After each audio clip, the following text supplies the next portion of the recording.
Hopefully the internet goes well. It's a nice Monday morning here in Tokyo.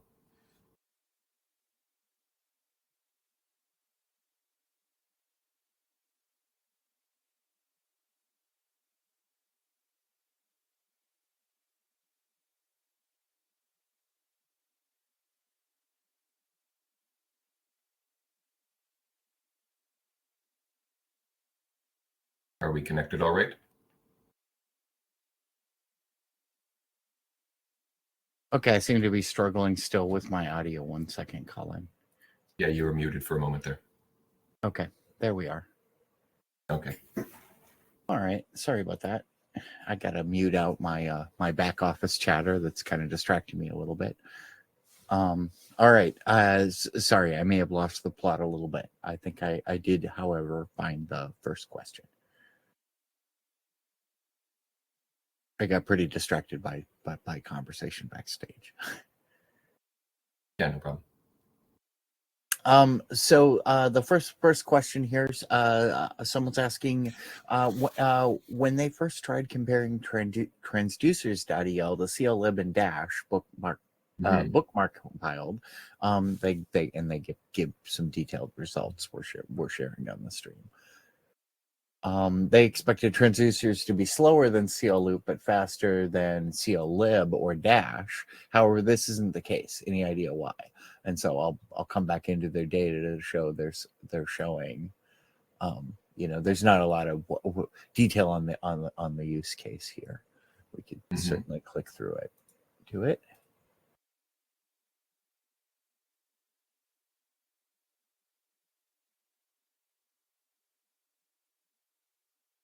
Oh, I should have waited to zoom until I can find my spot here. There we are.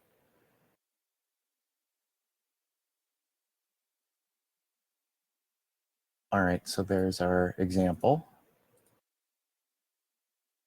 Looks like we are doing a simple map and a sum. Mm-hmm. Yeah. Yeah. So the question about performance. So a case like this, a simple, I just want to rip through a collection of numbers and sum them all. That's a case where basically loop is always going to win. Because loop is optimized. This is true in both Emacs Lisp and in Common Lisp. For a case like this, where you're not really doing too nested of like chained calls, like you don't have many sort of what I was calling compositional steps. If you're just ripping through a collection of numbers, loop is always going to win. Transducers kind of shines when you have to do things that loop can't in terms of expressing yourself. So there are lots of different transducers that you can chain together. And in that case, you're kind of prioritizing developer time and developer happiness because you're able to express yourself more clearly, whereas sometimes those kind of algorithms can get very hairy if you're just using loop. Now, that sounds like I'm moving the goalposts, and there's really no excuse for these things not being as performant as possible. In this specific case, my guess is that the transducers is slower because it has to do a whole bunch of like inner function calls in order to actually do the adding and the collecting. So there's a lot of stuff that just the raw loop doesn't have to do, which transducers does. And so in this case, that's why it would be slower.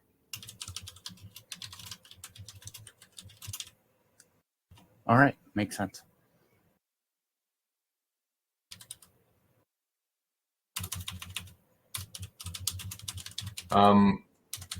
I cannot comment against Dash, and also a reminder that transducers both in CL and in Emacs Lisp here doesn't attempt to do any fun inner rewriting or what's called in Haskell fusion.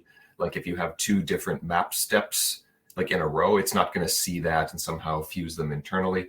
It's a fairly, in that sense, the implementation is just as is, and no PhD level effort has gone into trying to make it as raw, fast as possible.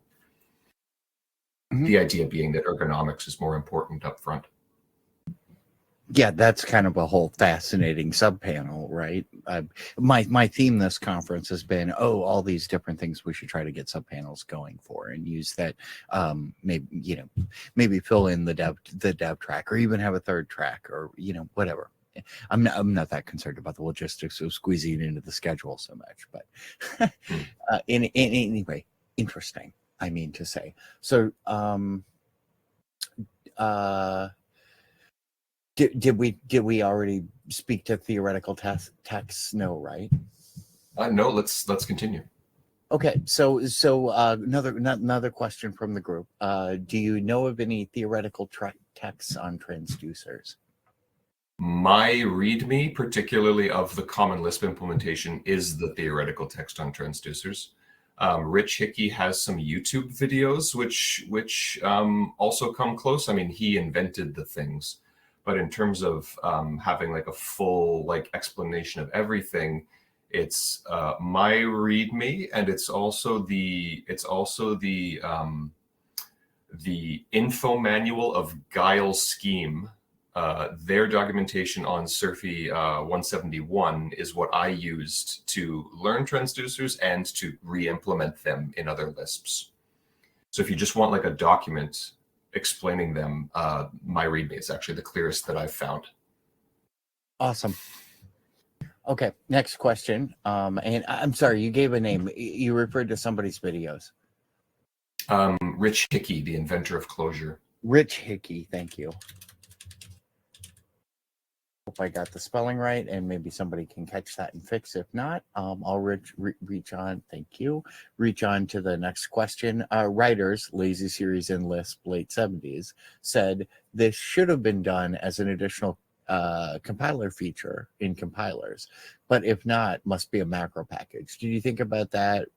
Viz your cl, fennel, elisp porting of transducers? I think that there's definitely some Galaxy Brain Lisp author out there is probably smart enough to turn a bunch of this stuff into macros. I believe that's how the Common Lisp library series works.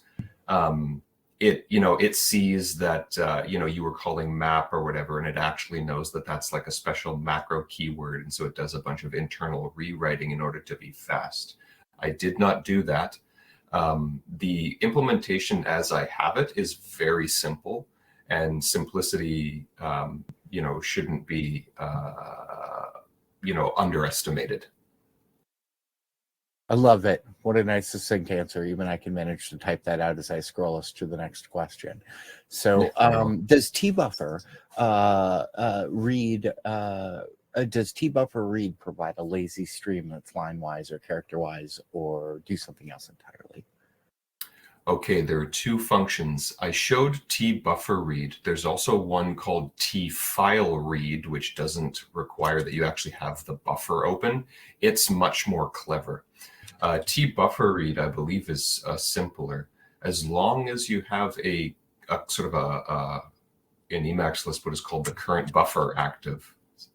I'm fairly sure you're able to just call like next line on it. I don't believe that I'm doing anything fancy there looking for like line ends. I believe I'm just grabbing the next line and then processing that line-wise. Very good. Can the elisp library be combined with stream.el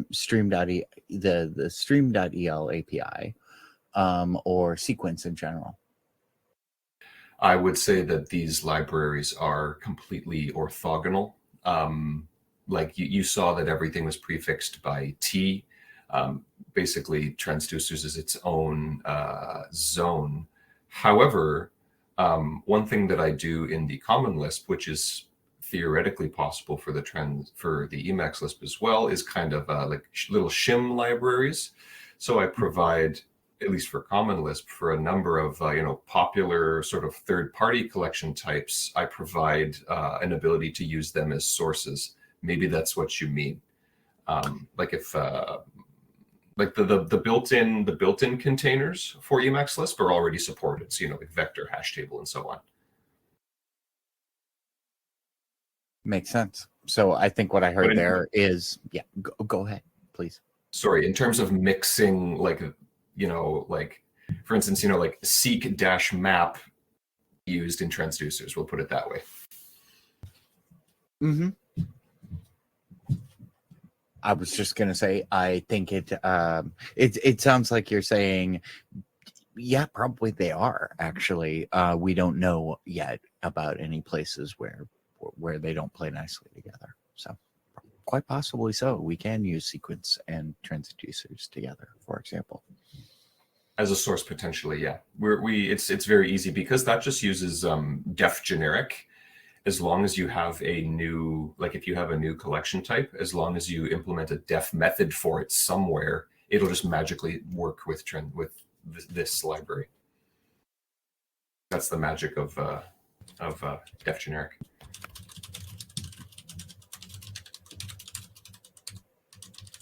Yeah, as an Emacs user, enjoying sort of the renaissance of new features it's had, or sorry, Emacs ERC user for chat. I've seen a lot of awesome stuff get done in the last couple of years with generics.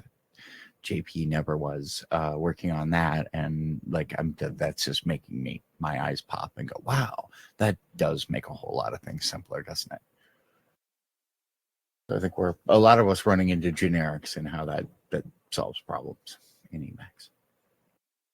How does one debug a tcomp expression? Can you talk in terms of like single step by step, intermediate results of the different statements you declare? Yes. So in Common Lisp, this is wonderful because we have the an amazing debugger and step debugger and sly stickers and things like that. In Emacs Lisp, it's a little bit, shall we say, more difficult. For step debugging, I believe, so what comp does is comp internally, it should be a macro, but currently it's not, although there's work to improve that. It's doing an internal reduce and it's turning into one giant kind of composed lambda inside. So I don't know if step debugging would work there. However, we do have one function called log, which lets you inspect intermediate results. So you could technically use that to inject yourself somewhere into the transduction chain and, halt or, inspect the current value, etc. So you get a bunch of questions lined up. I think we're coming up within our last 5 minutes before some declared reset time that we have internally to just prep us to roll our closing credits, so to speak. Not that I would want to cut the question and answer short, but I might have to step away personally. But as we discussed before, you can just kind of run the QA however you want here, or take questions offline if you'd like to answer them off the pad. And I just want to say one more time, in case I don't manage later, thanks again for your talk, for dedicating the time to this live QA. And I think we can see by the many questions that are here. So I'll try to kind of flip us through as many of them as I can with our last couple of minutes, if that sounds good. Alternately, this might be a good time if you have kind of wrap it up, final thoughts, as Leo Safanda saying, by all means, have at. Sure, thanks a lot. I'd say that if you are still curious, check out the READMEs because those have a lot of information, including like a full description of the API and everything that's available. Otherwise, just give them a shot. Using these things is the best way to learn them, of course. I use them everywhere, basically, all across my Emacs Lisp and all across my Common Lisp now too. They get a lot of mileage. All right, you're speaking our language now. As Emacs users, all our ears poke up when you say, I'm getting a lot of mileage. I'm using it across everything. Every Emacs user has a story that harmonizes with that, I think. So our next question, is there a path for transducers to enable Elisp processing or otherwise overly large data sets as if just normal Emacs buffers, i.e. just pulling one thing at a time, so essentially stream-like under the hood, but buffer like an interface. I think that makes sense to me, with none of the usual performance issues, like as if the history with long files is what that brings to mind, I guess. Yeah. Yes. So as you saw before, the with buffer read sort of stream function does have to have the actual buffer in memory, and then you can go really fast. But there's another one with file read. Now, again, I haven't tried to optimize that yet, but in theory, it is able to read right from the underlying file without having to open it as a buffer first. Awesome. Ari, the performance issues mentioned, and that popped up recently in the list and forums. To what extent does tail call optimization and other mechanisms like inlining, garbage collection friendliness, and so on, could these alleviate issues, enable their use at little to no extra cost? I feel like we're leading the witness here, but I'm sure you see where we're going. Yeah, no problem. So in terms of tail call optimization, that's already happening because the internal loop mechanism is using CL labels. And in Emacs Lisp, CL labels is just a macro that is like extremely tail recursive. So that's very, very fast. It's not tail recursive, but it's using like go-tos. So it's extremely, extremely fast, like the raw looping of it. So, okay, well then where does the slowness come from? It's probably coming from those lambdas, and it's probably coming from like extra consing, extra allocations somewhere, which is sort of what you're referring to with the GC friendliness. So perhaps there's some some fusion that I can do to speed it up. Neat. Yeah, that just sounds fascinating endlessly. Are there options to like read from a CSV, JSON, produce an alist or plist instead of hash table? Absolutely.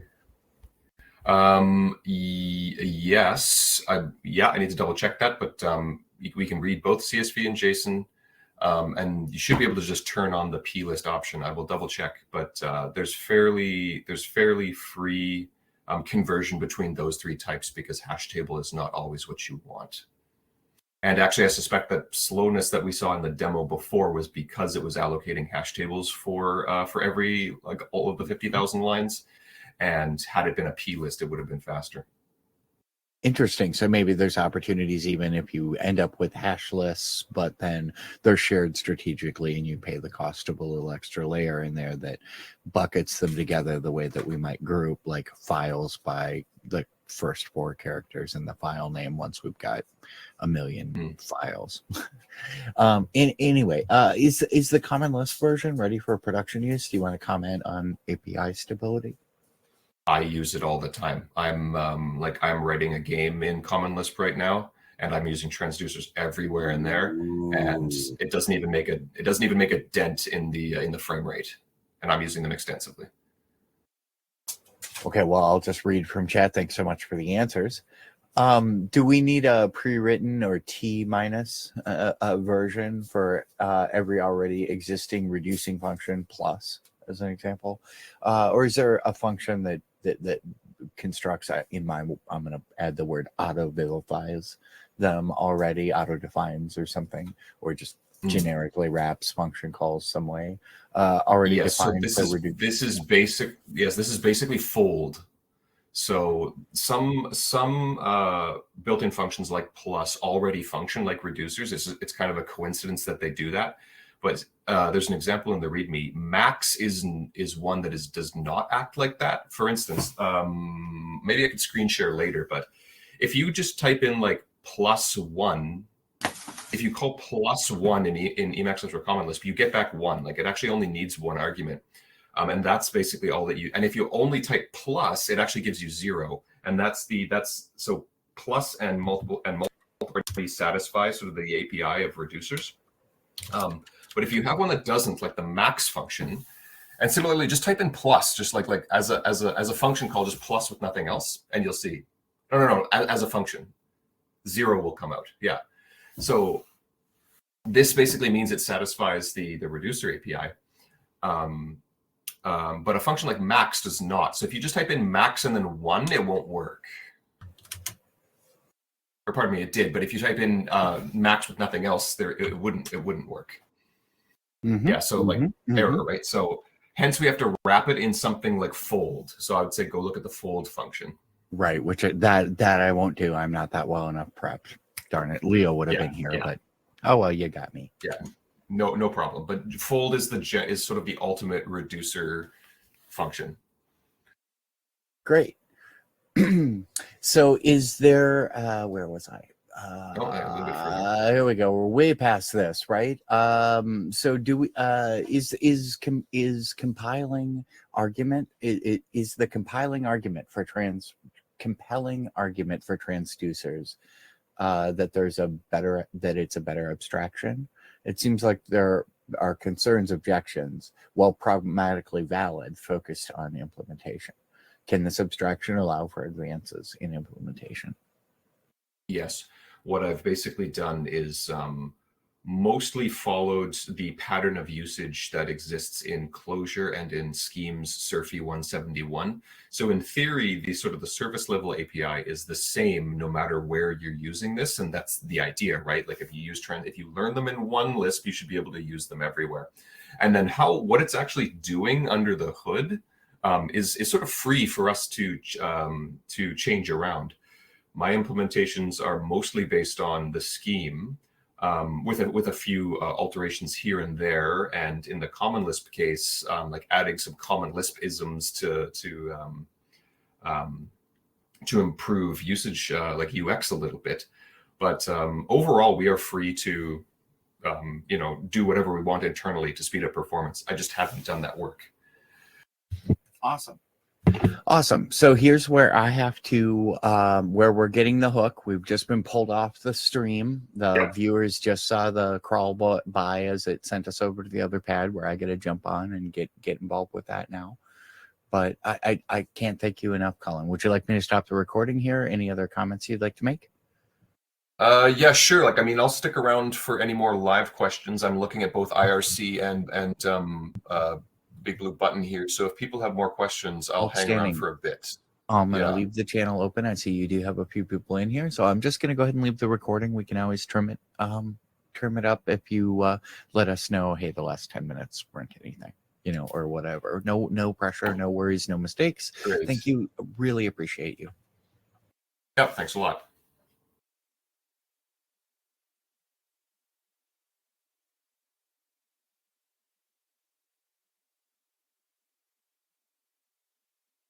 Okay, does anyone else have some questions? I see Mosen in the Big Blue Button chat is asking how I made the video. So the presentation itself was done with reveal.js from org mode. So as you saw, I had a raw org mode buffer, which was the presentation itself, which I then just exported with a few certain settings, a few customizations. And then for screen recording, I used OBS, which worked flawlessly on Arch Linux. I used like Sway, Wayland, and all of that. So all of that sort of, just worked, which was very impressive. Or to the HTML hosted presentation. I don't have that presentation hosted anywhere.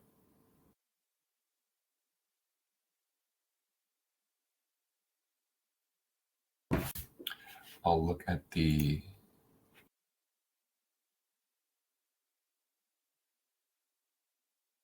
I don't see that. Where did that go? Ah, here it is. So we've got the file here as well.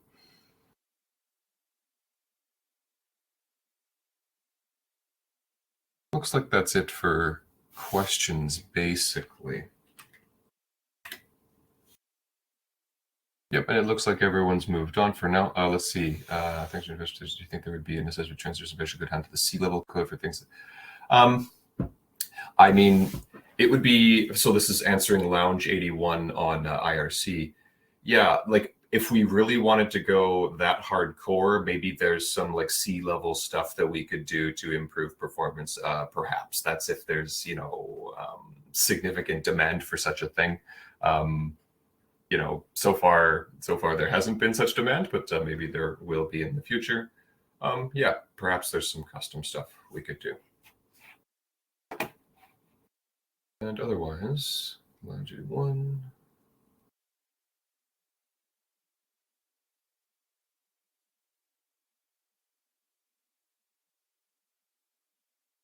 Well, it looks like some people are quite happy with this.